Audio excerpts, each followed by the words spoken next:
Hallelujah. परमेश्वर पिता का बहुत धन्यवाद करते, आज एक बार फिर हमारे परमेश्वर हमको जीवन दिया। परमेश्वर का बहुत बहुत धन्यवाद करते। आओ परमेश्वर के वचन की ओर चले और बाइबल से लूका रचित सुसमाचार, लूका उसका 5वां अध्याय और 27 से पद से लेकर 39 तक। लूका 5 27 से 39। ਇਹਦੇ ਵਿੱਚੋਂ ਉਹ ਬਾਹਰ ਗਿਆ ਹਰ ਲੇਵੀ ਨਾਂ ਦੇ ਇੱਕ ਮਸੂਲੇ ਨੂੰ ਮਸੂਲ ਦੀ ਚੌਕੀ ਤੇ ਬੈਠੇ ਵੇਖਿਆ ਅਤੇ ਉਹਨੂੰ ਆਖਿਆ ਕਿ ਮੇਰੇ ਪਿੱਛੇ ਹੋ ਤੁਰ। ਤਾਂ ਉਹ ਸਭੋ ਕੁਝ ਛੱਡ ਕੇ ਉੱਠਿਆ ਅਤੇ ਉਹਦੇ ਪਿੱਛੇ ਹੋ ਤੁਰਿਆ। ਹਰ ਲੇਵੀ ਨੇ ਆਪਣੇ ਘਰ ਉਸਦੀ ਖਾਤਰ ਵੱਡੀ ਦੌੜ ਕੀਤੀ ਔਰ ਉੱਥੇ ਮਸੂਲੀਆਂ ਤੇ ਹੋਰਨਾਂ ਦੀ ਜੋ ਉਹਨਾਂ ਦੇ ਨਾਲ ਖਾਣ ਬੈਠੇ ਸਨ ਵੱਡੀ ਭੀੜ ਸੀ। ਫਰੀਸੀ ਔਰ ਉਹਨਾਂ ਦੇ ਗ੍ਰੰਥੀ ਉਸਦੇ ਚੇਲਿਆਂ ਉਸਦੇ ਗੁਣ ਬੜਾ ਕੇ ਕਹਿਣ ਲੱਗੇ, ਭਾਈ ਤੁਸੀਂ ਕਿਉਂ ਮਸੂਲੀਆਂ ਤੇ ਪਾਪੀਆਂ ਨਾਲ ਖਾਂਦੇ ਪੀਂਦੇ ਹੋ? ਯਿਸੂ ਨੇ ਉਹਨਾਂ ਨੂੰ ਉੱਤਰ ਦਿੱਤਾ ਕਿ ਨਵੇਂ ਰੋਗੀਆਂ ਨੂੰ ਨਹੀਂ, ਪਰ ਰੋਗੀਆਂ ਨੂੰ ਹਕੀਮ ਦੀ ਲੋੜ ਹੈ। ਮੈਂ ਧਰਮੀਆਂ ਨੂੰ ਨਹੀਂ, ਸਗੋਂ ਪਾਪੀਆਂ ਨੂੰ ਤੋਬਾ ਦੇ ਲਈ ਬੁਲਾਉਣ ਆਇਆ ਹਾਂ। ਅੱਗੇ ਉਹਨਾਂ ਹੁਕਮਾਂ ਜੂਨਾਂ ਦੇ ਚੇਲੇ ਬਹੁਤ ਵਾਰ ਤੱਕਦੇ ਅਤੇ ਬੇਨਤੀ ਕਰਦੇ ਹਨ ਔਰ ਇਸੇ ਤਰ੍ਹਾਂ ਨਾਲ ਫਰੀਸੀਆਂ ਦੇ ਵੀ ਪਰ ਤੇਰੇ ਚੇਲੇ ਖਾਂਦੇ ਪੀਂਦੇ ਹਨ। ਯਿਸੂ ਨੇ ਉਹਨਾਂ ਨੂੰ ਆਖਿਆ, ਜਦ ਕਿ ਲਾੜਾ ਜਨੇਕਿਆ ਦੇ ਨਾਮ ਹੈ, ਭਲਾ ਤੁਸੀਂ ਇਹਨਾਂ ਤੋਂ ਵਰਤ ਖਾ ਸਕਦੇ ਹੋ? ਪਰ ਉਹ ਦਿਨ ਆਉਣਗੇ ਜਦ ਲਾੜਾ ਉਹਨਾਂ ਕੋਲੋਂ ਅੱਡ ਕੀਤਾ ਜਾਵੇਗਾ, ਜਦ ਉਨੀ ਦਿਨੀ ਉਹ ਵਰਤ ਰੱਖਣਗੇ। ਅਤੇ ਉਸਨੇ ਉਹਨਾਂ ਨੂੰ ਇੱਕ ਦ੍ਰਿਸ਼ਟਾਂਤ ਹੋਈ ਦਿੱਤਾ, ਭਈ ਨਵੇਂ ਕੱਪੜੇ ਵਿੱਚੋਂ ਟਾਕੀ ਪਾੜ ਕੇ ਪੁਰਾਣੇ ਕੱਪੜੇ ਨੂੰ ਕੋਈ ਨਹੀਂ ਲਾਉਂਦਾ, ਨਹੀਂ ਤਾਂ ਉਹ ਨਵੇਂ ਨੂੰ ਪਾੜ ਦੇਵੇਗੀ ਅਤੇ ਨਵੇਂ ਦੀ ਟਾਕੀ ਪੁਰਾਣੇ ਨਾਲ ਸੜਨੀ ਵੀ ਨਹੀਂ। ਹਰ ਨਵੀਂ ਮੈਂ ਪੁਰਾਣੀਆਂ ਮਟਕਾਂ ਵਿੱਚ ਕੋਈ ਨਹੀਂ ਭਰਦਾ, ਨਹੀਂ ਤਾਂ ਨਵੀਂ ਮੈਂ ਮਟਕਾਂ ਪਾੜ ਕੇ ਆਪ ਵੱਧ ਜਾਵੇਗੀ ਅਤੇ ਮਟਕਾਂ ਦਾ ਵੀ ਨਾਸ਼ ਹੋ ਜਾਵੇਗਾ। ਪਰ ਨਵੀਂ ਮੈਂ ਨਵੀਆਂ ਮਟਕਾਂ ਵਿੱਚ ਭਰਨੀ ਚਾਹੀਦੀ ਹੈ ਅਤੇ ਪੁਰਾਣੀ ਪੀ ਕੇ ਨਵੀਂ ਕੋਈ नहीं चाहता, क्यों जो कहता है भाई पुरानी चंगी है।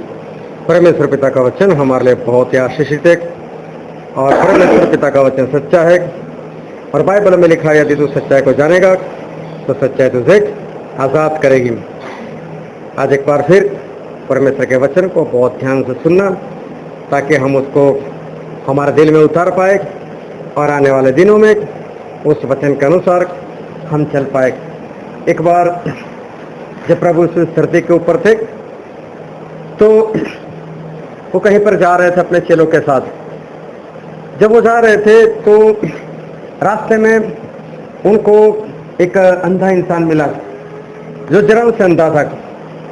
प्रभु यीशु जब उसके पास गए तो चेले जो थे वो जाकर बातें करने लगे और प्रभु यीशु से पूछने लगे कि प्रभु यीशु ये जन्म से अंधा जो इंसान है वो किसके पापों के कारण अंधा पैदा हुआ? क्या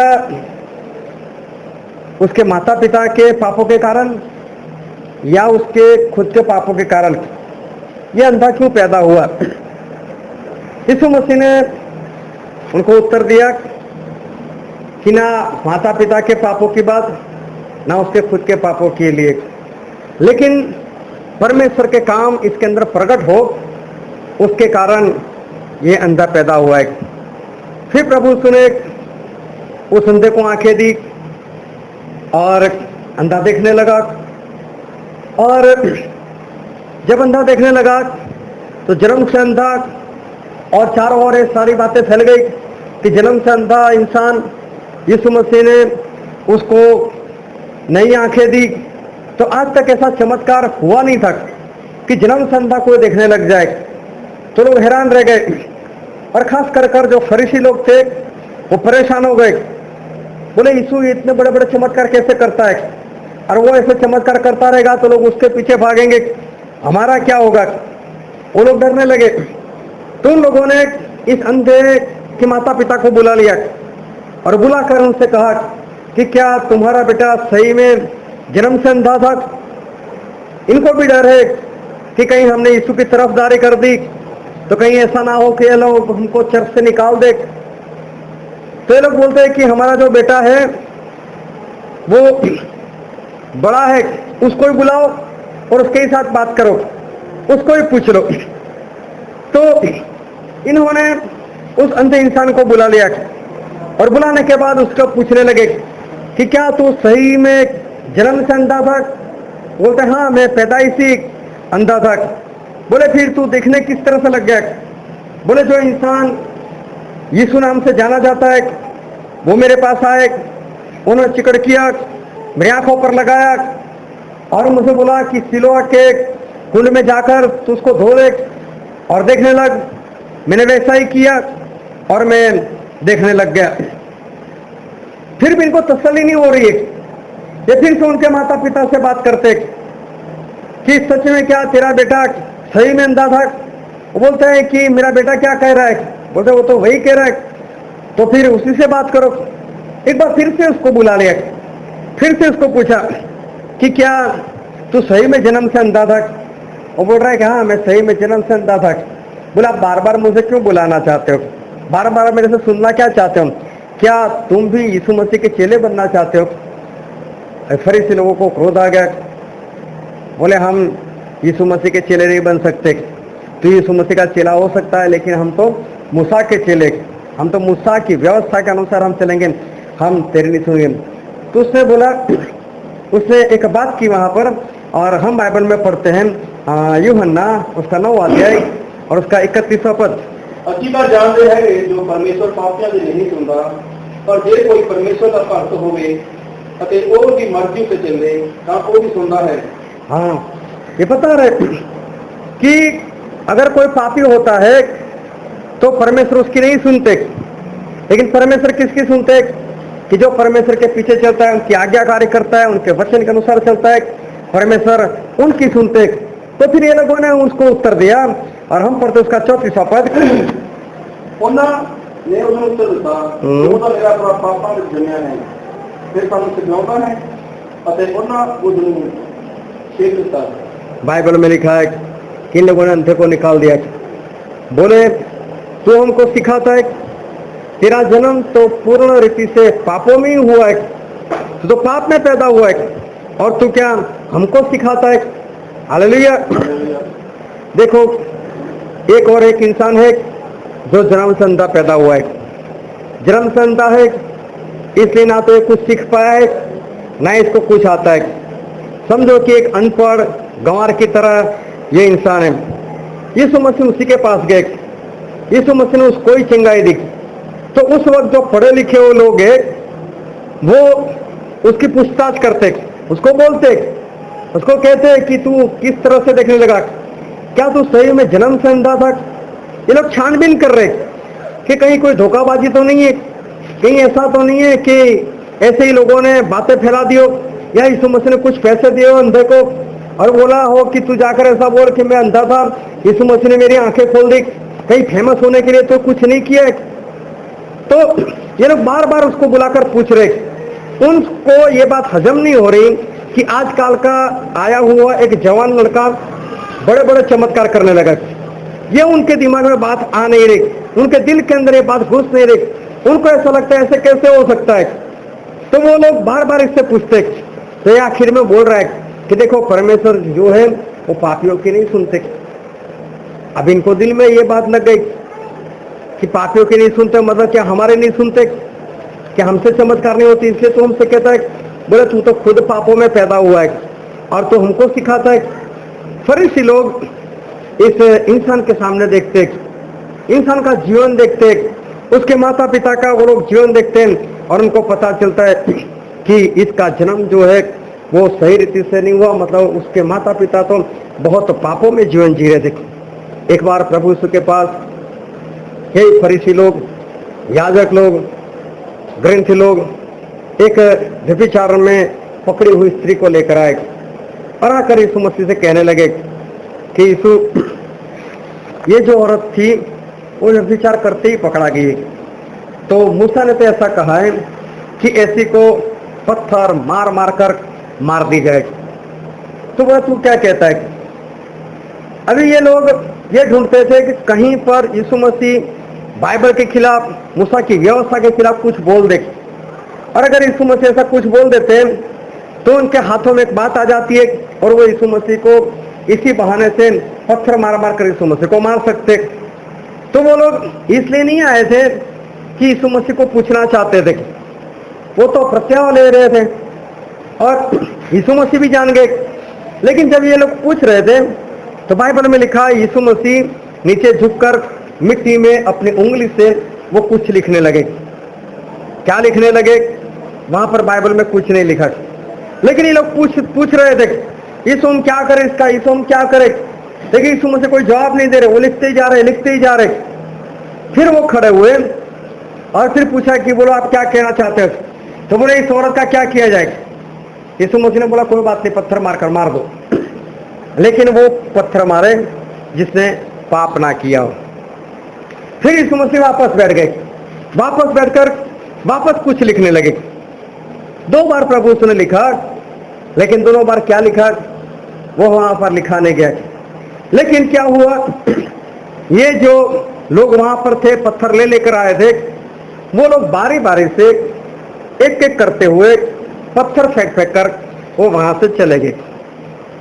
ये सभी लोग वहां पर आए थे एक ऐसी स्त्री को लेकर जो गुनाह करते पाप करते हुए पकड़ा गई थी और मूसा की व्यवस्था के अनुसार उसको दंड देना था। जो लोग आए थे उनके अंदर भी तो पाप था। वो लोग भी ऐसे नहीं थे कि उन्होंने कभी पाप ना किया हो, उन लोगों ने भी तो पाप किए हुए थे। लेकिन वो लोग एक स्त्री को लेकर आए। यीशु मसीह ने क्या किया, जब पूछ रहे थे यीशु मसीह नीचे बैठकर एक के बाद 10 हुक्मों को लिखने लगे। मेरे सिवा तेरा और कोई परमेश्वर ना हो, मूर्ति पूजा ना करो, परमेश्वर का नाम व्यर्थ में ना लो। ऐसे एक एक करते 10 हुक्मों को प्रभु यीशु लिखते गए। ये लोग पूछते गए, लेकिन यीशु मसीह ने अपना पूरा काम किया। 10 हुक्मों को लिखने के बाद वो खड़े हुए, फिर उनसे बात करते कि देखो मूसा ने अगर लिखा है तो इसको पत्थर मारकर मारना ही चाहिए, लेकिन पत्थर वो मारो कि जिससे कभी पाप ना किया हो। वो तो सब पत्थर लेकर ही आए थे, मारने ही वाले थे, उनके हाथ में पत्थर था। एक बार प्रभु यीशु फिर नीचे बैठ गए। फिर उन्होंने क्या किया, जितने लोग पत्थर लेकर आए थे उन लोगों ने इन 10 हुक्मों से जो भी आज्ञा नहीं मानी थी, जहां जहां पर उन्होंने गुनाह किया था, उस आज्ञा के सामने उस इंसान का प्रभु यीशु नाम लिखने लगे। जैसे ही नाम लिखने लगे, जिसने देखा ये तो मेरा नाम लिखा, अभी सबके बीच में कहीं बोल देगा तो उसने पत्थर फेंका, वो वहां से निकल गया। दूसरे ने देखा मेरा नाम लिखा, उसने भी पत्थर फेंका, वो भी वहां से भाग गए। बाइबल में लिखा है वो एक साथ आए तो थे, एक साथ गए नहीं थे। वो लोग बारी बारी से वहां से निकल गए, एक एक कर, क्योंकि जैसे जैसे लोगों ने अपना नाम देखा वो लोग वहां से चले गए। अभी देखो इसका मतलब ये हुआ कि स्त्री पकड़ी गई थी पाप करते हुए, लेकिन इन लोगों ने जो गुनाह किया था ये लोग आज तक किसी के हाथ में नहीं आए थे। कई बार ऐसा होता है, चोर चोरी करते पकड़ा जाता है, इसका मतलब ये नहीं कि सिर्फ अकेला वही चोर है, चोर तो बहुत सारे हैं, लेकिन जो पकड़ा गया वो चोर। तो ये लोग कभी पकड़ा नहीं गए थे पाप करते हुए, लेकिन पाप तो उनके अंदर भी था। लेकिन फिर भी वही लोग यीशु मसीह के पास एक ऐसी स्त्री को लेकर आए जो गुनाह करते हुए पकड़ा गई थी। सही में इनको नहीं लेकर आना चाहिए, क्योंकि पाप तो उनके खुद के जीवन में भी था। और वहां पर ऐसा लिखा है, हम पढ़ते हैं यूहन्ना उसका 8वां अध्याय उसका 7वां पद। ਜਾਂ ਉਹ ਉਸ ਤੋਂ ਪੁੱਛੀ ਗਏ ਤਾਂ ਉਹਨੇ ਸਿੱਧੇ ਹੋ ਕੇ ਉਹਨਾਂ ਨੂੰ ਆਖਿਆ ਕਿ ਜਿਹੜਾ ਤੁਹਾਡੇ ਵਿੱਚੋਂ ਨਿਰਦੋਸ਼ ਹੋਵੇ ਉਹ ਪਹਿਲਾਂ ਉਹਨੂੰ ਪੱਥਰ ਮਾਰੇ। जो निर्दोष होवे, जिससे कभी भी पाप ना किया हो, वो पत्थर मारे। और कोई भी पत्थर नहीं मार पाया, इसका मतलब सभी के अंदर पाप तो था ही। जब सभी के अंदर पाप है तो उनको किसी औरत के ऊपर इल्जाम लगाने की जरूरत नहीं थी। उनको पता था कि पाप तो हमारे अंदर भी है, ये तो पकड़ी गई है, हम पकड़े नहीं गए। लेकिन परमेश्वर तो सब कुछ जानते, तो हमारे परमेश्वर जो है वो तो सब कुछ जानते। लेकिन इंसान जो है वो इंसान इस स्त्री को पकड़ कर लेकर आए। एक बार प्रभु यीशु को किसने खाने पर बुलाया, और जिससे खाने पर बुलाया उसका नाम था सिमोन। सिमोन जो था वो था कोढ़ी, और उस जमाने में जो कोढ़ी लोग होते थे उनको छावनी के अंदर नहीं रखा जाता था, मतलब शहर के अंदर, गांव के अंदर रहने की अनुमति उनको नहीं थी। वो लोग अशुद्ध गिने जाते थे और अशुद्ध लोगों को शहर से, गांव से बाहर उनको रख दिया जाता था। और अगर उस अशुद्ध से कोई मिलता था तो उसको भी अशुद्ध माना जाता था 7 दिन के लिए।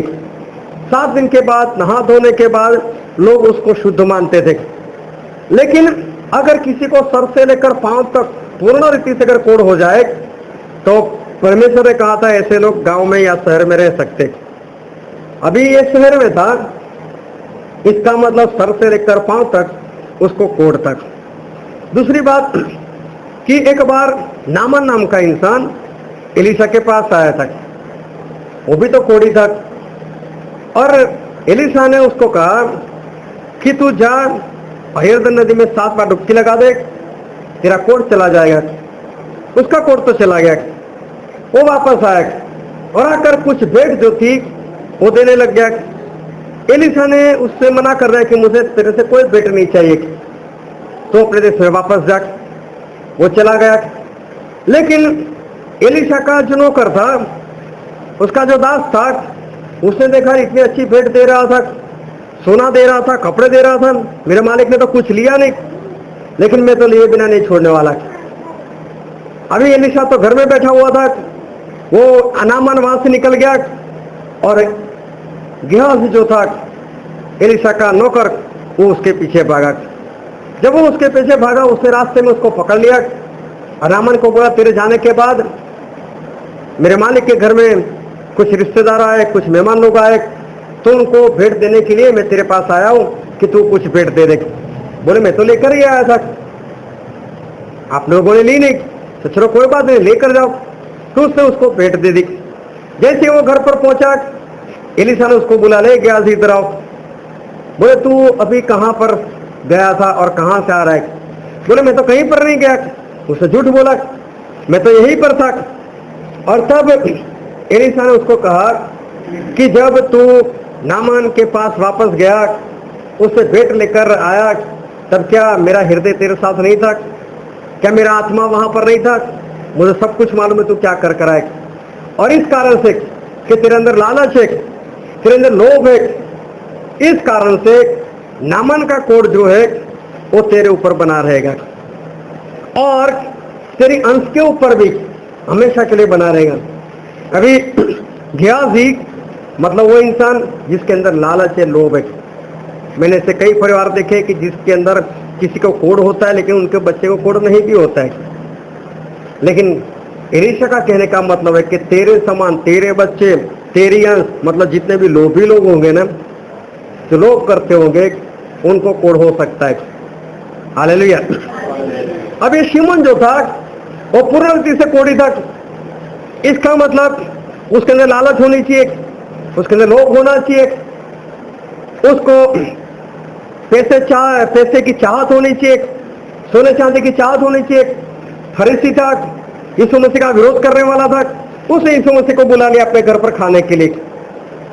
अभी खाना खाने के लिए उसको बुलाया जाता है जिससे हम प्रेम करते, लेकिन जिसके साथ प्रेम नहीं उसको क्यों घर पर खाना खाने के लिए बुलाया जाए। लेकिन कई बार लोग क्या करते कि चलो हम भी इसका मान सम्मान करते, हम भी इसको खाने के लिए बुला देते, अंदर कोई प्रेम नहीं होता। लोग खिला रहे हैं तो चलो हम भी खिला देते, हम भी अपनी ड्यूटी जो है उसको पूरी कर लेते। तो शिमोन ने प्रभु यीशु को खाने पर बुला दिया, लेकिन ना तो उसके अंदर यीशु मसीह के प्रति प्रेम है, ना तो कोई आदर मान है। जब यीशु मसीह वहां पर चले गए तो वहां पर मरियम आई।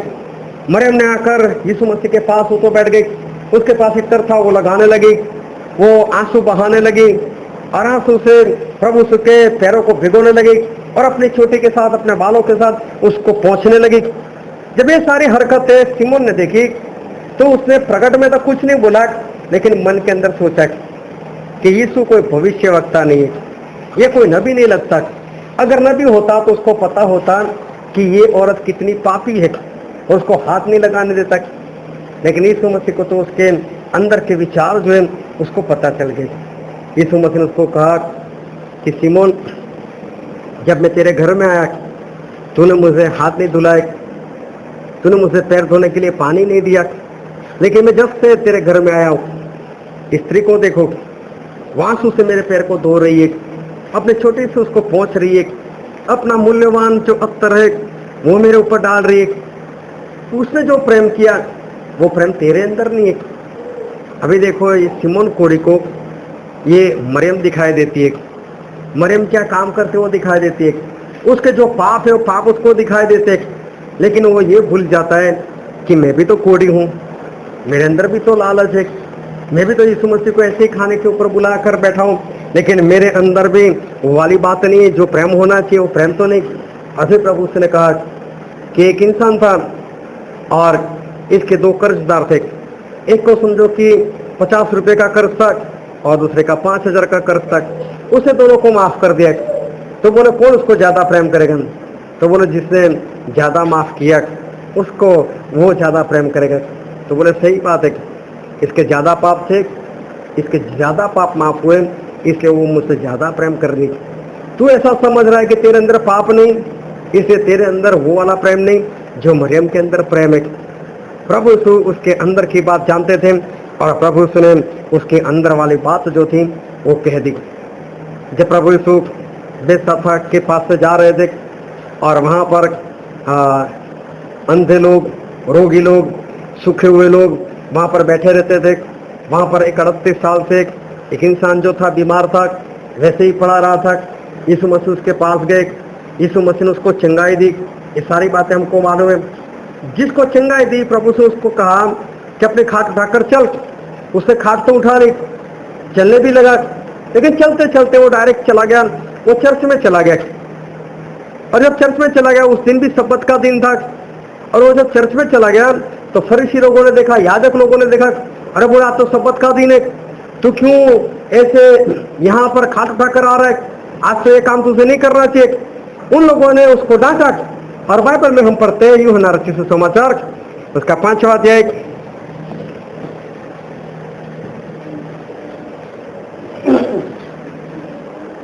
और 10 और 11 पद पढ़ दो। वो सब्बत का दिन ਸੀ, ਇਸ ਕਰਕੇ ਯਹੂਦੀਆਂ ਨੇ ਉਸ ਨਿਰੋਧ ਕੀਤੇ ਹੋਏ ਮਨੁੱਖ ਨੂੰ ਆਖਿਆ, ਭਾਈ ਇਹ ਸब्बत ਦਾ ਦਿਨ ਹੈ ਅਤੇ ਤੈਨੂੰ ਮੰਜੀ ਚੁੱਕਣੀ ਯੋਗ ਨਹੀਂ ਹੈ।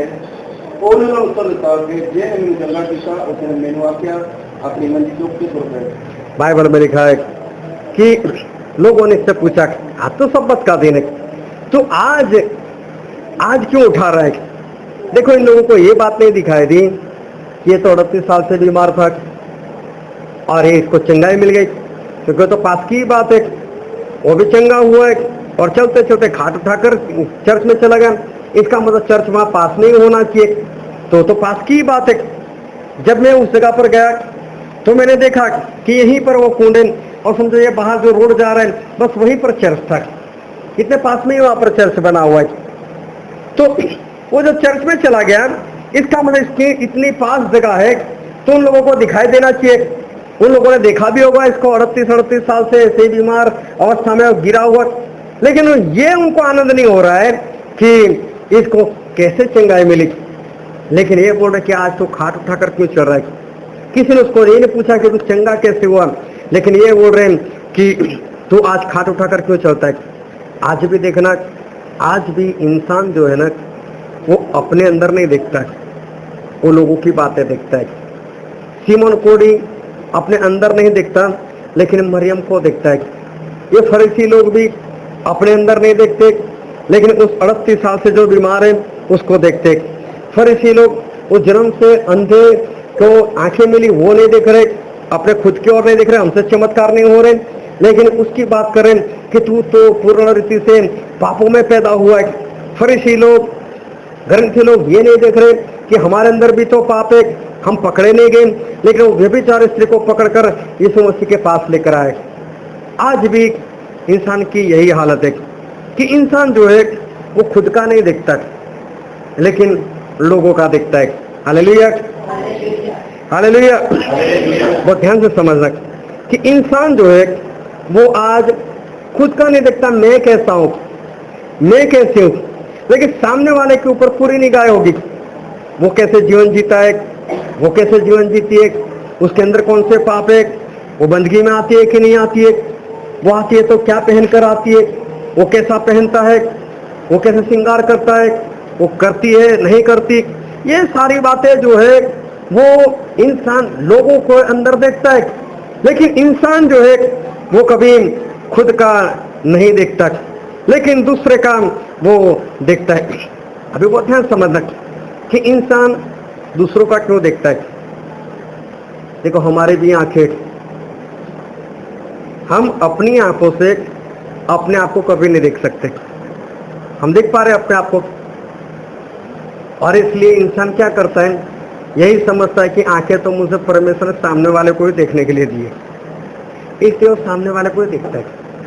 लेकिन जब इंसान सुबह में उठकर नहाता है, फिर बाल बनाने के लिए जाता है, तब कहां पर खड़ा रहता है? शीशे के सामने। क्यों? शीशे को देखता है वो, तब किसको देखता है? अपने आप को देखता है।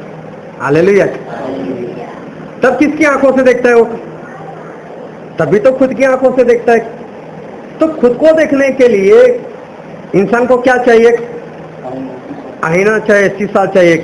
तो खुद को देखने के लिए इंसान को आईना चाहिए। जब ये आईना नया नया निकला था तब की एक बात है, किसी को पता नहीं था कि आईना है क्या। अभी कहीं पर बाजार में आईना लगा था, एक इंसान चला गया तो उसने देखा ये अजीब सी चीज क्या है, तो उसने उतार कर उसको देखने लगा। तो जब उसने देखा तो उसमें तो खुद दिखाई दे रहा है, लेकिन आईना बना ही नहीं था तब तक, उसने कभी आईने में अपने आप को देखा ही नहीं था, तो उसको तो मालूम था मैं खुद के साथ दिखाई देता हूँ। लेकिन उसने जब अपने आप को देखा तो उसकी जो सूरत थी उसके पिता के समान थी। अरे बोले ये तो मेरे पिता है इसके अंदर, इसके पास कहाँ सा है? बोले अरे इसकी कितनी कीमत है? बोले 10 रुपये। कोई बात नहीं, 10 रुपये ले लो, ये तो मैं लेकर जाता हूँ घर पर। उसने जाकर उसको अलमारी में रख दिया। उसके पिताजी तो मर चुके थे। ये हर रोज जब जॉब पर जाता था तो पहले अलमारी में जाकर वो शीशे को निकालता, उसमें देखता अपने पिता को, था तो वो खुद, लेकिन उसको ऐसा कि मेरा पिता है, बस देख कर वो निकल जाता था। उसकी पत्नी ने देखा ये हर रोज क्या देख रहा है, कुछ तो देखता है और देखकर चला जाता है। बोले कोई बात नहीं, आज बात है उसकी। वो चला गया, उसने भी अलमारी खोल दी, उसने भी शीशा निकाला, उसने देखा रही तो कोई खूबसूरत स्त्री है। बोले इसका किसी के साथ चक्कर चल रहा है, ये खूबसूरत स्त्री कहाँ से आ गई? जब वो शाम को आया उसने उसके साथ लड़ाई झगड़ा कर लिया। ये बोल रहा है नहीं ऐसा कुछ नहीं है। बोले हाँ, तू एक खूबसूरत स्त्री के साथ कुछ है, तू उसको देखकर जाता है हर रोज, मैंने देखा तेरे अलमारी के अंदर। बोले नहीं, मैं जिसको देखकर जाता हूँ तो मेरे पिता है। तो बोले नहीं, तो लड़ाई झगड़ा इतना हो गया, आसपास वाले भी सभी वहां पर जमा हो गए, और तभी वहां से एक संत जा रहा था, बड़े लंबे से बाल और बड़ी लंबी सी दाढ़ी, वो वहां से जा रहा था। वो रुक गया। बोले क्या लड़ाई झगड़ा है, क्या मैं आपकी कोई सहायता कर सकता हूँ?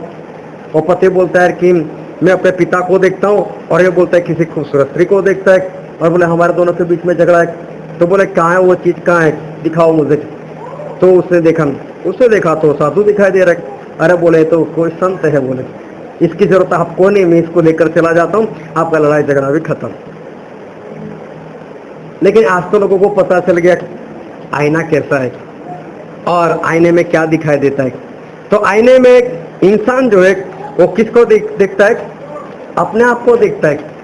लेकिन जब आईने में अपने आप को देखता है, वो बाल बनाता है या अपना चेहरा धोता है या कुछ भी करता है, तैयार होता है, लेकिन जब वहां से निकल जाता है फिर वो भूल जाता है कि मैं कैसा हूं। फिर क्या होता है? हो सकता है रास्ते में आते आते उसके चेहरे के ऊपर मिट्टी लग जाए। अब उसको नहीं पता है कि मेरे चेहरे के ऊपर मिट्टी है। अभी सामने वाला उसको बता सकता है भाई साहब तेरे चेहरे के ऊपर मिट्टी लगी हुई, या तो हो सकता है कुछ काली सी चीज लग जाए, अरे तेरे चेहरे ऊपर कुछ काला सा लगा है। वो तो आईना देख कर आया था, लेकिन अब ये नहीं बोल सकता कि नहीं मैं तो अभी आईना देख कर आया हूं, मेरे चेहरे पर तो कुछ नहीं था। अभी सामने वाले को दिखाई दे रहा है। तो हमारा चेहरा अगर हमें हमारे सामने हर बार दिखाई दे तो उसके लिए हमें क्या करना चाहिए? आईना लगातार हमारे साथ होना चाहिए, हम आईने के सामने ही होने चाहिए। तभी आईना जो है उसको हम लगातार देख सकते हैं और उसमें हम कैसे दिखाई देते हैं वो हमें पता चलेगा। चलो ये तो शरीर है, शरीर किसका बना हुआ है? मिट्टी का बना हुआ है। ये मिट्टी वाला जो शरीर आज नहीं तो कल तो खत्म हो जाएगा। और ये तो कोई बड़ी बात नहीं, इस चेहरे को आप देखो ना देखो, ये काला हो जाए या गोरा हो जाए, इससे तो कोई लेना देना नहीं है, ये तो आज नहीं तो कल खत्म हो जाएगा। लेकिन हमारे शरीर के अंदर एक और चीज छिपी हुई है, हालेलुया। और क्या है वो है आत्मा। हमारे शरीर के अंदर आत्मा छुपा हुआ है। और बाइबल में ऐसा लिखा है, हम पढ़ते हैं 2 कुरिन्थी उसका 5वां अध्याय उसका 10वां पद। क्यों जो असा सबरा ने मसीह ਦੇ ਨਿਆਂ ਦੇ ਸਿਘਾਸਨ ਦੇ ਕੇ ਪ੍ਰਗਟ ਹੋਣਾ ਹੈ, ਭਾਈ ਹਰੇਕ ਜੋ ਕੁਝ ਉਸਨੇ ਦੇਹੀ ਵਿੱਚ ਕੀਤਾ, ਭਾਵੇਂ ਭਲਾ ਭਾਵੇਂ बुरा, आपको अपने करने के अनुसार उसका फल भोगे। यहाँ पर बाइबल में लिखा है कि हमने शरीर में रहकर, मतलब हमने मतलब आत्मा की बात करें, आत्मा ने शरीर में रहकर जो कुछ भी भला या बुरा किया है उसका फल पाने के लिए परमेश्वर के सिंहासन के सामने हमें खड़ा रहना पड़ेगा। हालेलुया। किसकी बात की है? शरीर की नहीं। शरीर तो मर गया, शरीर तो दफन हो गया, वो तो खत्म हो गया, उसकी बात नहीं है। लेकिन परमेश्वर का वचन कहता है कि हम सभी को परमेश्वर के सिंहासन के सामने इसलिए खड़ा रहना पड़ेगा कि शरीर में रहकर हमने क्या किया है। इसका मतलब ये आत्मा की बात हो रही है कि आत्मा ने शरीर में रहकर कैसे कैसे काम किए हैं, उस कामों के अनुसार बदला पाने के लिए, फल पाने के लिए प्रभु यीशु के सिंहासन के सामने उसको खड़ा रहना पड़ेगा। इसका मतलब आत्मा ने जो कुछ भी किया है उसका फल उसको मिलने वाला है। हालेलुया। धनवान का जीवन सही नहीं था तो नरक में चला गया, और जो लाजर था, चाहे बीमार था, चाहे उसके शरीर के ऊपर फोड़े पड़े हुए थे, चाहे वो गरीब था, लेकिन फिर भी उसका चाल चलन सही था, तो वो कहां पर पहुंच गए? वो तो परमेश्वर के पास स्वर्ग में पहुंच गए। उनका आत्मा परमेश्वर के पास पहुंच गया, स्वर्ग में चला गया। तो इस शरीर में हम कैसे हैं उससे हमें कोई लेना देना नहीं, लेकिन हमारा आत्मा कैसा है तो उस आत्मा के अनुसार, उस आत्मा के कामों के अनुसार हमको फल मिलने वाला है। हालेलुया। अब बहुत ध्यान समझना कि जब आप झूठ बोलते हो तो झूठ कौन बोलता है? शरीर बोलता है या आत्मा बोलता है? हालेलुया। कौन बोलता है झूठ? कौन बोलता है? शरीर बोलता है या आत्मा बोलता है? शरीर के काम शरीर बोलता है। शरीर बोलता है। चलो, क्रोध करता है तो कौन करता है? अमरीक ने एक बार जवाब दिया, अभी हिम्मत आगे थोड़ी। क्रोध कौन करता है? शरीर या आत्मा? शरीर करता है। चलो, मूर्ति पूजा कौन करता है? शरीर या आत्मा?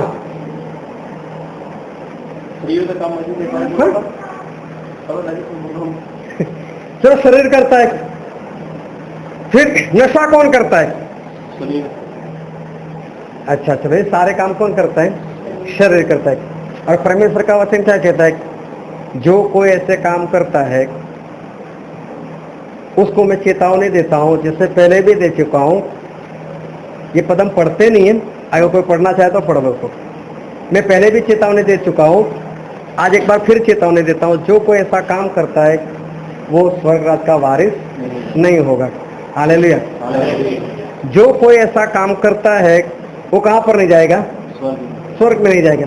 बहुत ध्यान से सुनना, जो कोई ऐसा काम करता है वो कहां पर नहीं जाएगा? अभी शरीर स्वर्ग में जाएगा? नरक में जाएगा शरीर? ना तो स्वर्ग में जाएगा ना तो नरक में जाएगा। तो नरक में या तो स्वर्ग में कौन जाएगा? तो काम किसने किया? अभी भी शरीर ने किया।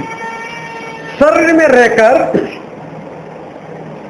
परमेश्वर का वचन कहता है कि हर एक इंसान को जो उसे शरीर में रहकर काम किए उसके काम के अनुसार उसको बदला दिया जाएगा। हालेलुया। अब ये झूठ जो है वो किसने बोला? शरीर ने बोला। तो काम किसके है? वो शरीर का काम है। लेकिन एक बार अहाब राजा जो था उसको लड़ाई करने के लिए जाना था। जब वो लड़ाई करने के लिए जा रहा था तो उससे पहले नबियों को बुलाया और नबी लोग आए। नबी लोगों ने भविष्यवाणी की, हाँ तू लड़ने के लिए जा और तू फतेह होगा, तू विजय प्राप्त करेगा। तो उसके साथ यहोशापात नाम का राजा था, उसको तसल्ली नहीं हुई। वो बोल रहे हैं कि नहीं, मुझे तसल्ली नहीं हो रही, कोई परमेश्वर का अच्छा नबी नहीं है। बोले एक तो है, लेकिन वो कभी भी मेरे लिए अच्छा नहीं बोलता। बोले कोई बात नहीं, उसी को बुला। तो परमेश्वर के एक नबी को बुलाया गया। जब परमेश्वर का नबी वहां पर गए तो उसने सारी कहानी बताई कि परमेश्वर अपने सिंहासन के ऊपर बैठे थे और वहां पर शैतान की आत्माएं वहां पर थी। और पूछा गया कि अहाब को कौन बहकाए ताकि वो युद्ध करने के लिए जाए और वहां पर जाकर मर जाए। तो वहां पर जो शैतान की आत्मा थी वो बोले कि हम उसको बहकाएंगे। तो बोले कैसे बहकाएंगे? तो बोले हम उसके नबियों के मुंह के अंदर झूठ का आत्मा बनकर बैठ जाएंगे और उनके मुंह से हम झूठ बोलेंगे। हालेलुया। तो झूठ कौन बोला? हालेलुया। झूठ तो आत्मा बोला। तो झूठ आत्मा का काम है या शरीर का काम है? हाँ, शरीर आत्मा से करवाता है। जब झूठ बोलने का एक आत्मा होता है, उसी तरह से नशे करवाने का काम कौन करता है? वो भी तो आत्मा होता है। ये काम शरीर के लिए होता है, लेकिन होता है काम आत्मा का। शरीर के लिए, लेकिन आत्मा का। आत्मा जो होता है वो शरीर को साथ देता है। बोला हाँ कोई बात नहीं, शराब पी, मैं तेरे साथ हूं। अगर आत्मा अगर ना चाहे और आत्मा अगर जबरदस्ती से इसका मुंह बंद कर दे और आत्मा अगर उसको कहीं और लेकर चला जाए और शराब के पास ना जाने दे, तो शरीर शराब कैसे पिएगा? इसलिए परमेश्वर कहते हैं कि हर एक इंसान ने अपने शरीर में रहकर, मतलब उसके आत्मा ने शरीर में रहकर जो भी भला या बुरा किया उसका फल उसको भुगतना पड़ेगा। तो हमको ऐसा लगता है कि काम शरीर ने किया, लेकिन साथ में अंदर आत्मा भी तो था। आत्मा में भी तो शक्ति है। आप लोग यहाँ पर आ गए, कुछ लोग यहाँ से ही आए, कुछ लोग मोहराना से यहाँ पर आ गए, लेकिन रात में जितने लोग थे वो तो सारे तो नहीं आए। उनको तो किसी ने रोक कर रखा, चाहे घर के काम ने रोक कर रखा हो, चाहे कारोबार ने रोक कर रखा हो, चाहे किसी और बात ने रोक कर रखा हो, लेकिन उनको किसी न किसी कारण से रुकना तो पड़ा। किसी ने तो रोक कर रखा, लेकिन उनके अंदर का आत्मा बोलता नहीं, मुझे कुछ भी नहीं कर रहा है, मुझे तो वहीं पर जाना है। और आत्मा शरीर को घसीट कर लेकर आता था, तो फिर तो आ सकते थे। हालेलुया। मतलब दोनों सहमत हो गए, आत्मा भी और शरीर भी। और देखो परमेश्वर का वचन ऐसा कहता है, गलाती उसका 5वां अध्याय और उसका 16वां पद।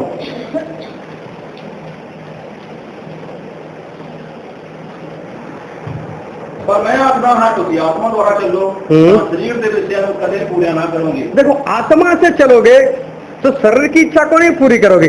फिर क्या लिखा है उसका 17 पद? क्यों जो शरीर आत्मा के विरुद्ध, आत्मा शरीर के विरुद्ध लौटता है। ये दोनों एक दूसरे के विरोध में है। आत्मा शरीर के विरोध में है और शरीर आत्मा के विरोध में। इसका मतलब ये हुआ कि शरीर जहां पर जाना चाहता है वहां पर आत्मा जाना नहीं चाहता, और जहां पर आत्मा ले जाना चाहता है वहां पर शरीर ले जाना नहीं चाहता। ये दोनों का युद्ध चलता है, और युद्ध में कौन विजय प्राप्त करता है? कि जो बलवान होता है। हालेलुया। अगर आपका आत्मा बलवान होगा तो शरीर को चलाएगा वो। अगर आपका शरीर बलवान है तो वह आत्मा को चलाएगा। इसका मतलब ये हुआ कि जो शरीर के काम है होते हैं तो आत्मा से ही, लेकिन शरीर उसका बलवान है, इसलिए वो शरीर आत्मा को घसीट कर वहां पर लेकर जाता है और उसके पास ये काम करवाता है। आनंद मिलता है वो शरीर को मिलता है, लेकिन सजा मिलती है वो आत्मा को मिलती है। शरीर तो मरकर मिट्टी में मिल जाता है, लेकिन आत्मा को सजा होती है। तो हमें स्वर्ग मिलेगा या तो नरक मिलेगा, उसका आधार किसके ऊपर है? हमारे आत्मा के ऊपर। हालेलुया। हमारा आत्मा कैसा काम करता है उसके अनुसार हमें स्वर्ग मिलेगा या तो हमें नरक मिलेगा। अभी आईने को तो हम देखते हैं तो वहां पर हमें क्या दिखाई देता है? हमारा शरीर दिखाई देता है। तो शरीर को तो हम सजा लेते, संवार लेते, जो भी उसको कर रहे हैं वो तो हम कर लेते, लेकिन हमें जो सजा होगी या तो हमें जो स्वर्ग मिलेगा वो तो आत्मा को देखकर मिलेगा। तो हमें क्या देखना चाहिए? हमारा शरीर नहीं, हमारा आत्मा देखना चाहिए। अभी शरीर जो बाहर से है, जब हमारी आंखों से हम शरीर को नहीं देख सकते तो आत्मा को कैसे देख पाएंगे?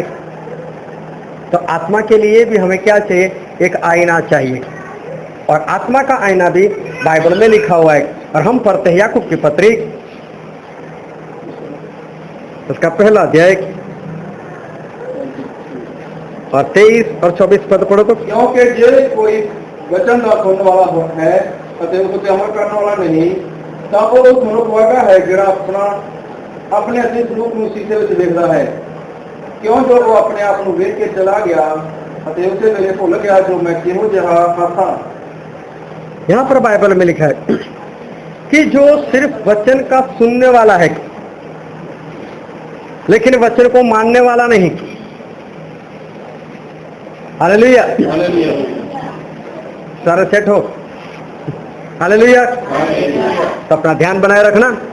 परमेश्वर क्या कहते हैं कि जो इंसान सिर्फ वचन को सुनने वाला है, मानता नहीं, मतलब वचन सुनता है, पढ़ता है, समझता भी है, समझाता भी है, ग्रहण भी करता है, लेकिन उसके अनुसार चल नहीं पा रहा हो, जो चलता नहीं, वो इंसान कैसा है? तो परमेश्वर का वचन ऐसा कहता है कि आईने के सामने से हटने वाला इंसान की तरह, कि जब वो आईने के सामने से हट जाता है फिर वो भूल जाता है कि मैं कैसे दिखता था। तो जो वचन को सुनने वाला है लेकिन मानता नहीं, वो इंसान ऐसे है कि आईने के सामने खड़ा रहने वाला इंसान। इसका मतलब क्या हुआ कि जब इंसान वचन सुनता है तो सुनते सुनते उसको पता चलता है कि ये खराबी मेरे अंदर है, ये वाला पाप मेरे अंदर है जो मेरे अंदर नहीं होना चाहिए।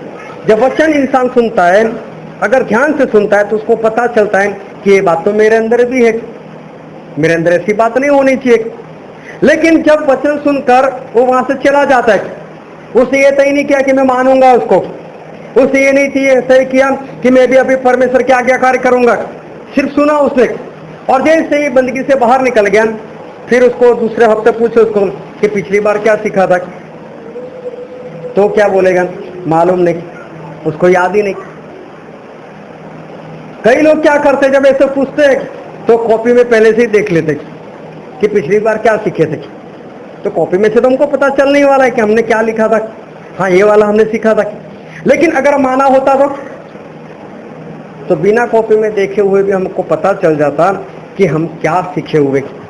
तो इंसान जब सीखता है, इंसान जब वचन सुनता है, तब उसको पता चलता है कि मैं कैसा हूं, मेरी आत्मा कैसे, उसको पता चल जाता है। लेकिन जैसे ही वो वहां से निकल जाता है और मानता नहीं, तो वापस भूल जाता है कि मुझे आत्मा में कौन सा सुधार लेकर आना है।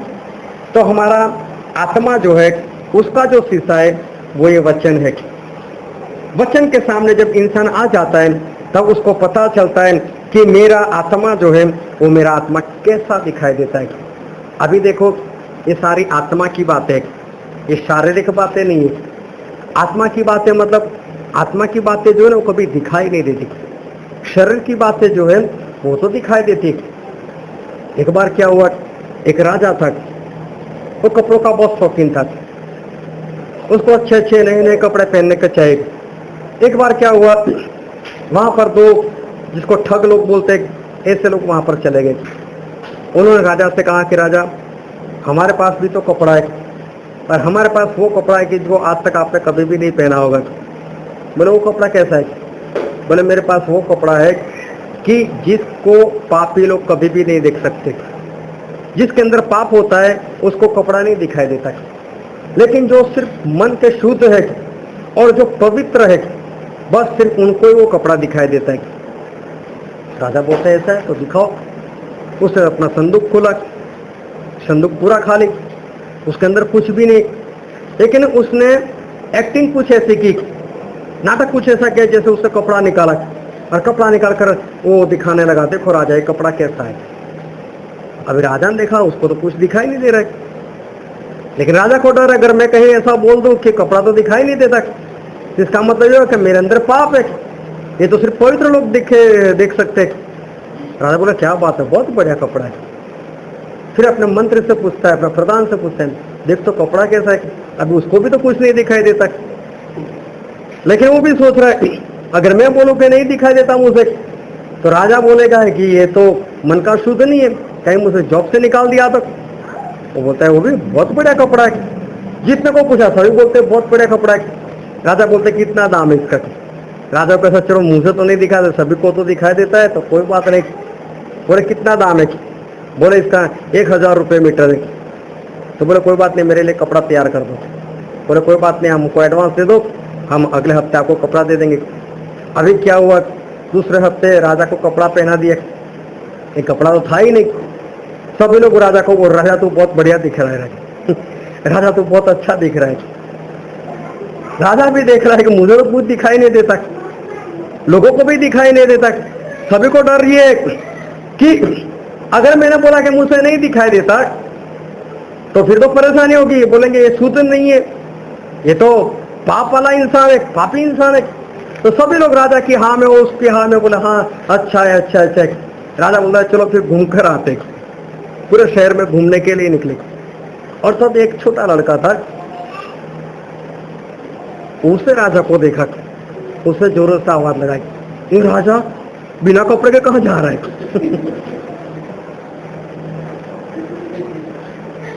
तभी राजा के दिमाग में ख्याल आया है कि छोटे बच्चे के अंदर कौन सा पाप हो सकता है, इसको तो नहीं दिखाई दिया। बोले दोनों लोग कहाँ है, उसको पकड़ कर लेकर आओ। वो तो गायब हो गए थे, लेकिन राजा की इज्जत निकाल दी।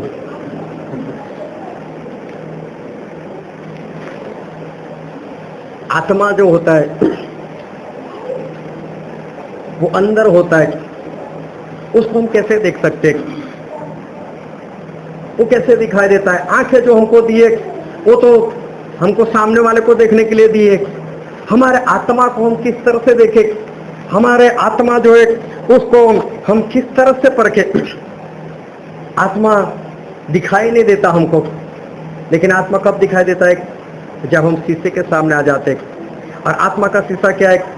वो ये वचन है। जब इस वचन के सामने अगर हम आ जाते हैं तब हमें पता चलता है। और इससे बाइबल में लिखा है, हम पढ़ते हैं 2 कुरिन्थी उसका 13वां अध्याय और उसका 5वां पद। अपना पछतावा करो कि तुसी नीचा विच बोझा नहीं, अपने आप को परखो, अथवा की तुसी आप नहीं जानते जो यीशु मसीह तुहाडे विच है, जे तुसी अप्रवान ना हो। बाइबल में लिखा है अपने आप को जांचो, अपने आप को परखो कि आपके अंदर विश्वास है कि नहीं। फिर बाइबल कहते हैं कि अपने आप को जांचो कि आपके अंदर प्रभु यीशु है कि नहीं, आपके अंदर पवित्र आत्मा है कि नहीं।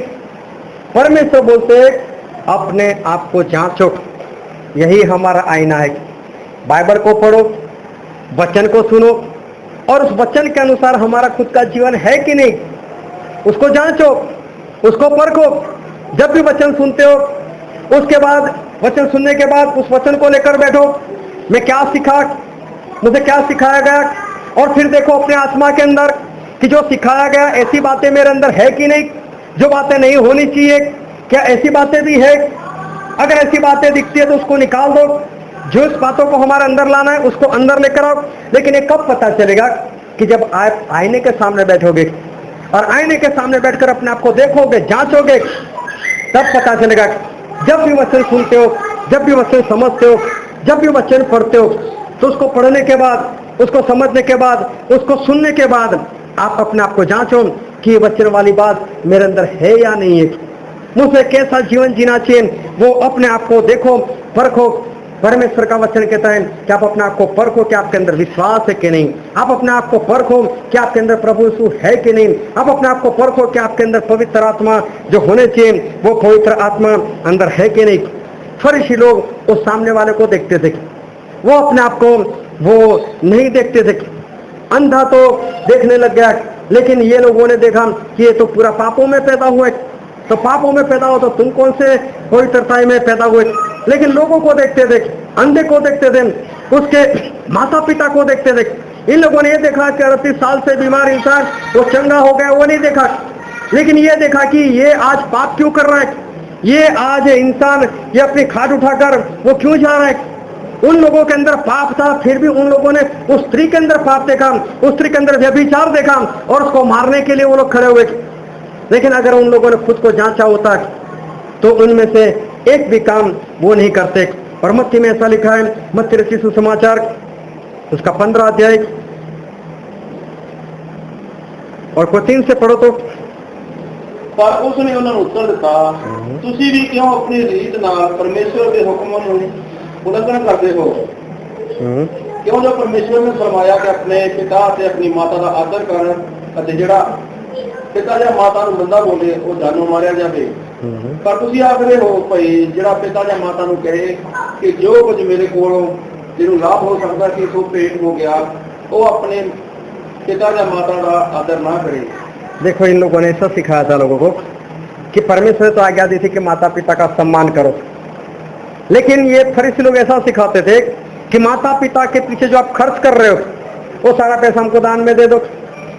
अगर हमको दान दे दोगे उसके बाद आप माता पिता का सम्मान नहीं करो तो कोई बात नहीं, आपको कोई पाप नहीं लगने वाला।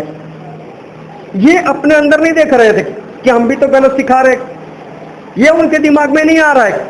लेकिन ये दूसरों लोगों का देख रहे, वो व्यभिचार करती है, वो खाट उठाकर चलता है, वो ये करता है, वो ये करती है, लेकिन खुद के अंदर नहीं देख रहे।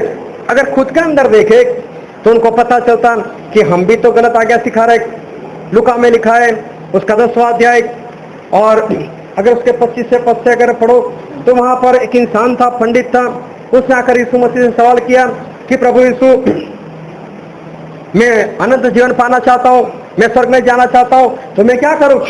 तो प्रभु से उसको बोला कि तू तो खुद पंडित है, तू सब कुछ जानता है, तू तो बाइबल पढ़ा हुआ है, तो तू ही बता कि बाइबल में क्या लिखा है स्वर्ग में जाने के लिए। और देखो उस वक्त नया नियम नहीं लिखा गया था, लेकिन उत्पत्ति से लेकर मलाकी तक के सारे पुस्तक वहां पर मौजूद थे। और उसने उत्पत्ति से लेकर मलाकी के सारे पुस्तक का जो निचोड़ था वो उसने 2 लाइन में बता दिया।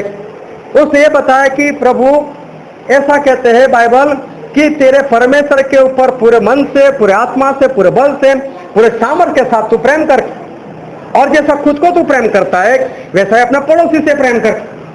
ये एक ही बात में उसने सारे बाइबल को, पुराने नियम को लाकर उसने रख दिया और बोला बस इतना करो तो हम स्वर्ग में जा सकते। तो प्रभु उसने उसको क्या कहा, हम पढ़ते हैं लुका 10 और उसका 28वां पद।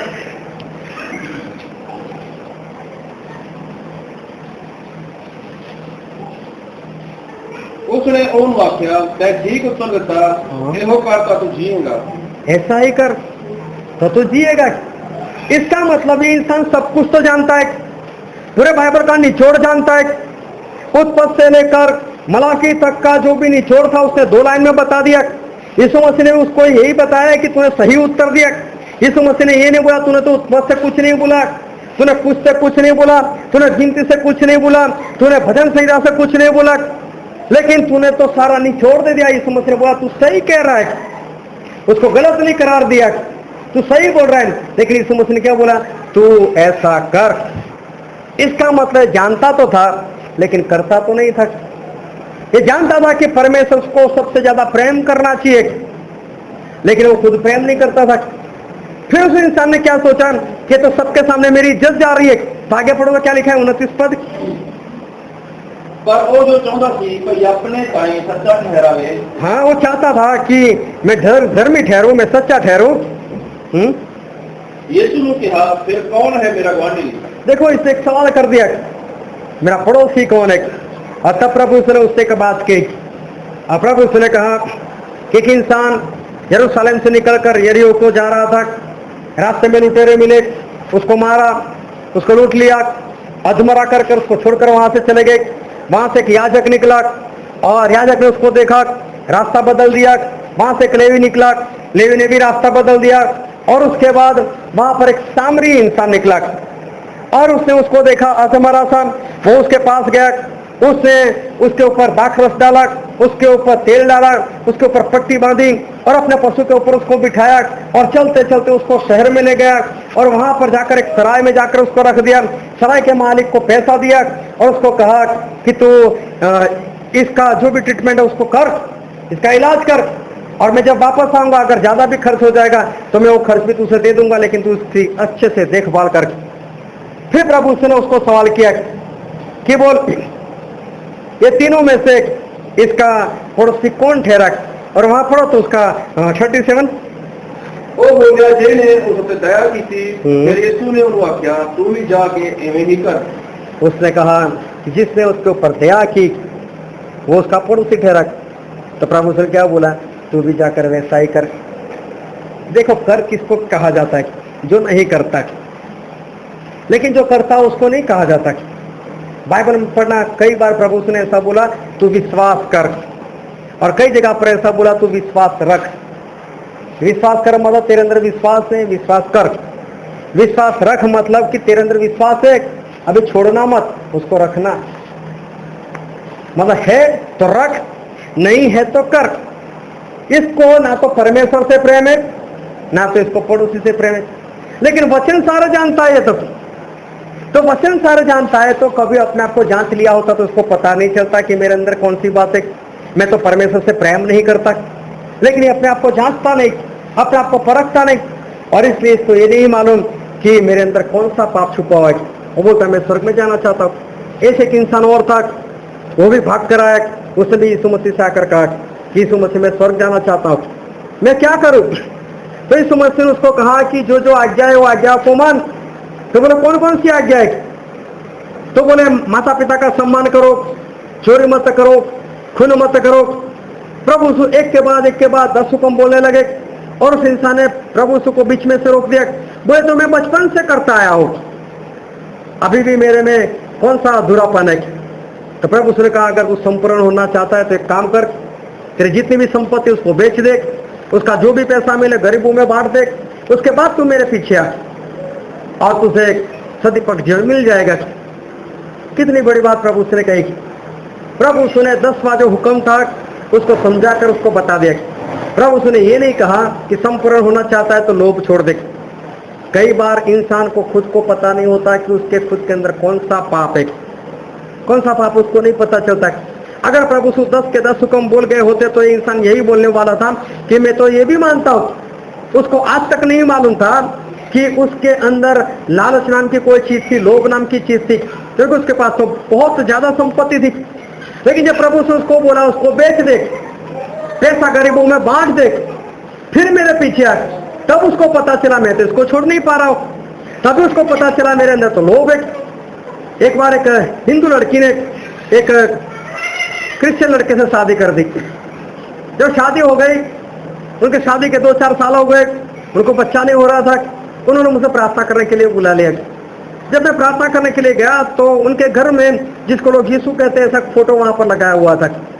उस लड़की ने सवाल किया कि बोले मैं तो हिंदू मत से आई हूँ, हमारे अंदर तो मूर्ति पूजा है, हम लोग मूर्ति पूजा करते हैं, लेकिन मसीह में आने के बाद ये फोटो रखने का कारण? तो उसके पति ने बोला कि नहीं ये तो फोटो है, हम कहाँ उसकी पूजा करते। मैंने बोला नहीं, आपकी पत्नी सही कह रही, फोटो नहीं रखना चाहिए। बोले क्यों? मैंने बोला आप फोटो की पूजा करते हो। बोले नहीं मैं पूजा नहीं करता फोटो की। मैंने बोला मैं साबित कर सकता हूँ फोटो की पूजा करते हो। तो बोले करो फिर साबित। मैंने बोला फोटो को नीचे डालो, नीचे फेंक कर उसके ऊपर अपना पैर रख दो। वो तो डर गया, बोले कैसे रख कर सकता हूँ? मैंने बोला यही तो उसकी पूजा है। उसको तो ऐसा था कि वो अगरबत्ती को लगाओ या मोमबत्ती को लगाओ या तो वहां पर सर झुकाओ, उसको मूर्ति पूजा बोलते। लेकिन उसको सम्मान देना वो भी तो मूर्ति पूजा है। तो फिर दूसरे हफ्ते जब मैं उसको मिला, उस भाई साहब ने सबसे पहले बताया, बोला मैंने फोटो निकाल दिया, उसको फेंक दिया। लेकिन तब तक उसको क्या पता था कि मेरे अंदर पाप नहीं है। लेकिन कभी जांचा होता, कभी परखा होता। उसके पत्नी ने कई बार उसको बोला था, अगर उसको मान लिया होता तो उसको पता चलता कि हाँ मेरे अंदर पाप है। ये इंसान को भी पता नहीं था कि मेरे अंदर पाप है। क्यों? अगर खुद को जांचा होता, वचन के सामने लाकर खुद को जांचा होता तो उसको पता चल जाता कि हाँ मेरे अंदर लालच है। और तिमोथी में तो ऐसा लिखा है, 1 तिमोथी उसका 6वां अध्याय उसका 10वां पद,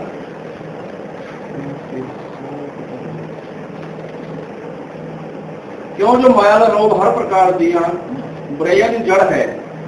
कई लोग वो लोरियां नीचा राहों कुछ गए ਅਤੇ अपने आप ਨੂੰ अनेक गवां ਜਾਂ तीरा नाल विन्या है। बाइबल में लिखा है कि जो लालच है, लोभ है, वो सारे पापों की जड़ है। इसका मतलब कोई भी पाप में लोभ छुपा हुआ है। और याकूब 2:10 में क्या लिखा है? याकूब 2:10 ਇਹ ਕੋਈ ਸਾਰੀ ਸਜ਼ਾ ਨੂੰ ਪੂਰਾ ਕਰੇ ਅਤੇ ਇੱਕ ਵਿੱਚ ਭੁੱਲ ਜਾਵੇ ਤਾਂ ਸਾਰਿਆਂ ਵਿੱਚ ਦੋਸ਼ ਹੈ। हालेलुया। चलो अच्छा हुआ सिंगर ने ऐसे ही बोल दिया। मैं देख रहा हूँ कि जब मंगलवार को और बुधवार को जब लोग पद बोलते हैं ना, तो मैंने ऐसा देखा कि एक ही पद 2 या 4 हफ्ते के बाद वापस आता है। वो 4 हफ्ते के बाद फिर वही बोलते। चलो ये तो वचन में नहीं, लेकिन याद रखना हर बार नए नए वचन लेकर आना और नए नए वचन ही बोला, ताकि परमेश्वर के ज्ञान से हम पढ़ते जाए। हालेलुया। हालेलुया। तो अगर एक आज्ञा भी अगर हम नहीं मानते, इसका मतलब कोई भी आज्ञा नहीं मानते। और ये इंसान क्या बोल रहा था कि मैं तो बचपन से सारी आज्ञाओं को मानता आया हूं, लेकिन उसको पता क्यों नहीं है? क्योंकि उसने अपने आप को वो कभी नहीं देखा। उसने अपने आप को कभी भी नहीं देखा। तो वचन जो है वो हमारे आत्मा का शीशा है। उस वचन के अंदर देखा करो, ताकि पता चले कि मैं खुद कैसा हूँ, मैं खुद कैसे हूँ, मेरे आत्मा कैसी है। परमेश्वर बोलते अपने आप को जांचो, ताकि आपको पता चले आपके अंदर विश्वास है कि नहीं। परमेश्वर बोलते अपने आप को जांचो, ताकि आपको पता चले कि आपके अंदर पवित्र आत्मा है कि नहीं। तो हमें अपने आप को जांचना चाहिए। एक बार एक भाई साहब जल्दी जल्दी से गलती में ये जो शर्ट पहना था उसके बटन उल्टा मार दिया था उसने, तो थोड़ा टेढ़ा मेढ़ा शर्ट हो गया नीचे से। अभी उसको तो मालूम ही नहीं, हो तो निकल गया ऐसे ही, और निकल गया। और उसका मित्र मिला, उसके मित्र को यहाँ पर कुछ लगा हुआ था, कुछ काला सा चिपका हुआ था। उससे जाकर उसको बताया ये क्या है? बोले मेरी छोड़, तू अपनी देख। बोले वो तूने बटन कैसे लगाया? मतलब इसको उसका दिखाई दिया, उसको इसका दिखाई दिया। ऐसा क्यों होता है?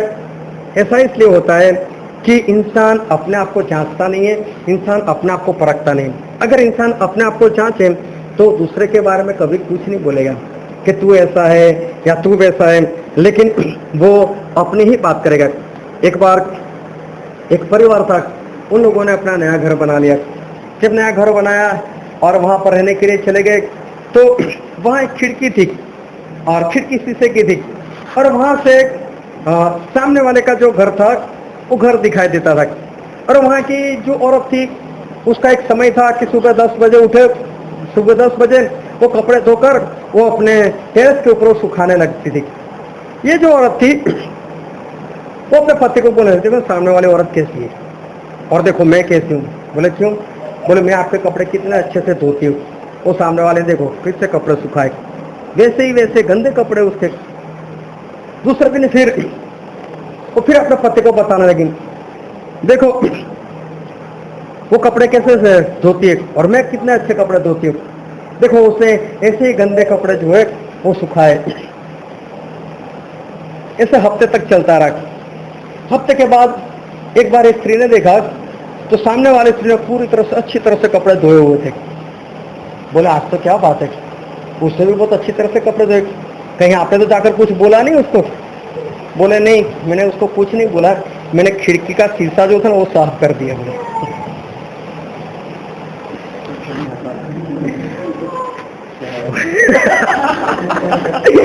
बहुत देर से समझ में आती बात।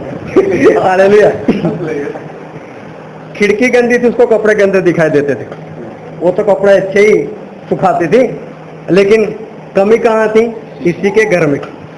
ये खिड़की का शीशा ये सही से साफ नहीं करती थी। इंसान को क्या देखना चाहिए? इंसान को खुद का देखना चाहिए।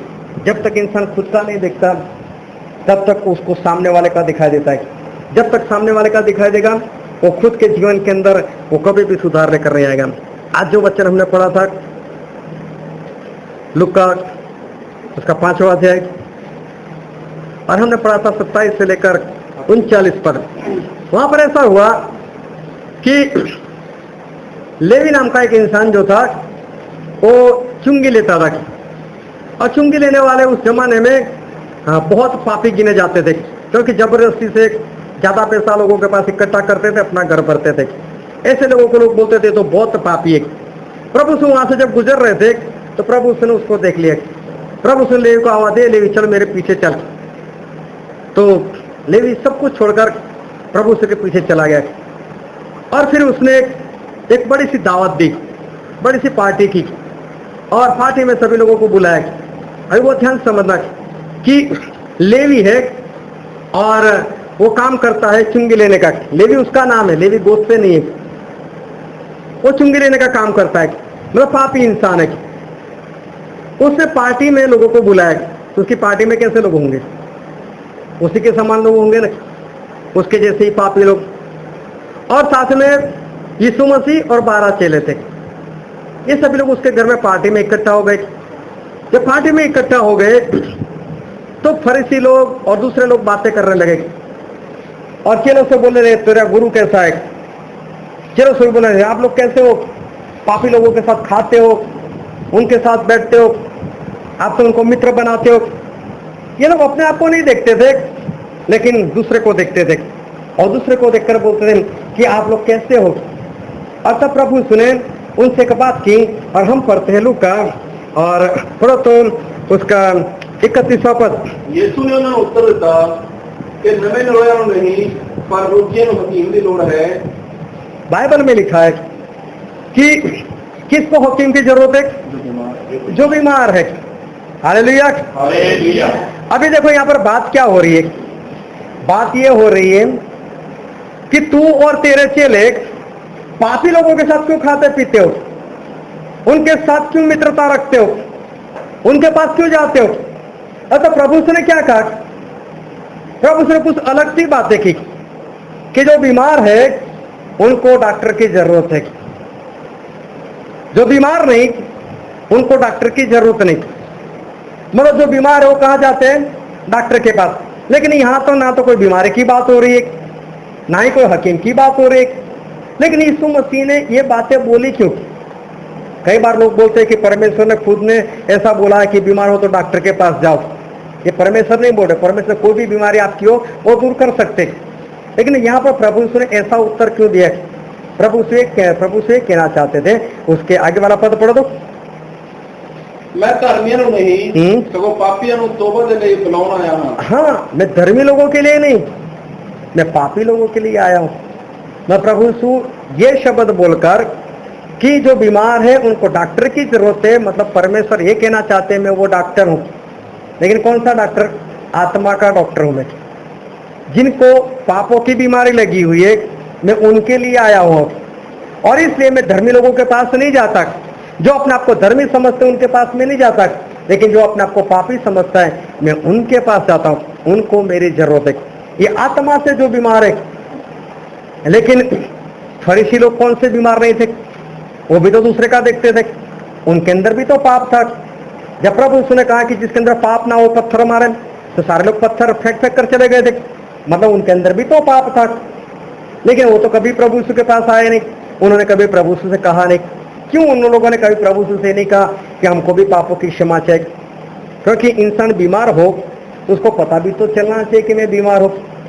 एक बार एक औरत जो थी वो इजराइल घूमने के लिए चली गई। इजराइल घूमने के लिए चले गए तो वहां पर बोतल में लोग यर्दन नदी का पानी बेचते। वहां पूरे इजराइल के अंदर तो यर्दन नदी का ही पानी मिलता है। ये वहां से पानी खरीद कर लेकर आई। वो इसलिए लेकर आई कि बोल नामान कोड़ी जो था ना उसको यर्दन नदी में चंगाई मिल गई थी, तो यर्दन नदी का पानी पीने से चंगाई मिलती है। ये भी समझो एक मूर्ति पूजा के समान है, ऐसा कभी नहीं करना चाहिए। अभी वो लेकर आई, अभी उसको था शुगर का प्रॉब्लम। शुगर का प्रॉब्लम था, उसने आकर 1-2 बार पानी पिया और उसने शुगर को चेक कराया तो शुगर उसका नॉर्मल है। उसका शुगर पूरी तरह से जैसे चला गया। वो तो बहुत खुश हो गई, बोले क्या बात है, यर्दन का पानी पीने से शुगर चली जाती। उसने तो लोगों को गवाही दी कि बोले मैं वहां से यर्दन नदी का पानी लेकर आई, मैंने पानी पिया, मेरा शुगर चला गया। वो तो जो भी मीठा था खाने पीने लग गए। वो तो सही में उसका शुगर गया नहीं था, गलती से हो गया होगा, उस बार नॉर्मल आ गया होगा। वो तो खाने पीने लगी, उसका शुगर इतना बढ़ गया। और जब उसको नहीं रहा गया, जब उसको अस्पताल लेकर गए और तब डॉक्टर लोग कुछ नहीं कर पाए और वो औरत मर गई। यरदन नदी का पानी उसको बचा नहीं पाया। लेकिन मैं ये कहना चाहता हूं, उससे पहले शुगर में वो कई साल तक जिंदा रही। लेकिन क्यों जिंदा रही? क्योंकि उसको मालूम था मुझे शुगर है, उसको मालूम था मैं बीमार हूं, और इसलिए मीठा नहीं खाती थी, दवाई लेती थी, तो उसके सवार वो जीवित रही। लेकिन जब उसने ऐसा माना कि अभी मुझसे बीमारी नहीं है, डॉक्टर के पास नहीं गई, वो मर गई। ये समझ एक उदाहरण है। प्रभु यीशु कहते हैं जो बीमार है उनको डॉक्टर की जरूरत है, लेकिन उनको पता भी तो होना चाहिए कि मैं बीमार हूं। जब उनको पता ही नहीं कि मैं बीमार हूं, तो वो जाएंगे कैसे डॉक्टर के पास? वो प्रभु यीशु के पास जाएंगे कैसे? आत्मा की बीमारी लगी हुई है, लेकिन इंसान को पता भी तो होना चाहिए कि हाँ मैं बीमार हूं। इंसान को कब पता चलेगा? जब वो आईने के सामने खड़ा हो जाएगा, जब वो वचन के सामने खड़ा हो जाएगा, जब वो अपने आप को जांचेगा, तब उसको पता चलेगा कि हाँ मैं सही में आत्मा में बीमार हूं। और जब उसको पता चलेगा मैं आत्मा में बीमार हूं, तब वो प्रभु यीशु के पास जाएगा, हाँ प्रभु यीशु मुझे आत्मा की चंगाई दे दो। लेकिन जब तक उसको मालूम नहीं कि मैं आत्मा में बीमार हूं, तब तक वो कभी भी प्रभु यीशु के पास नहीं जा सकता। और इसलिए परमेश्वर ने हमें जो आंखें दी, तो ये मत समझो कि ये आंखें हमें सामने वाले को देखने के लिए दिए। आप सामने वाले का चाहे कितना भी देखो, लेकिन न्याय करने वाला कौन है? वो तो परमेश्वर है। परमेश्वर उनका भी न्याय करने वाले और परमेश्वर हमारा भी न्याय करने वाले। लेकिन उसका जवाब किसको देना है? अगर हम सामने वाले को देखते तो उसका उत्तर किसको देना है? उसको ही देना है, हमें तो नहीं देना है। लेकिन हमारा उत्तर किसको देना है? हमें खुद देना है। परमेश्वर कहते, एक बार फिर से पढ़ते हैं, 2 कुरिन्थियों उसका 5वां अध्याय उसका 10वां पद।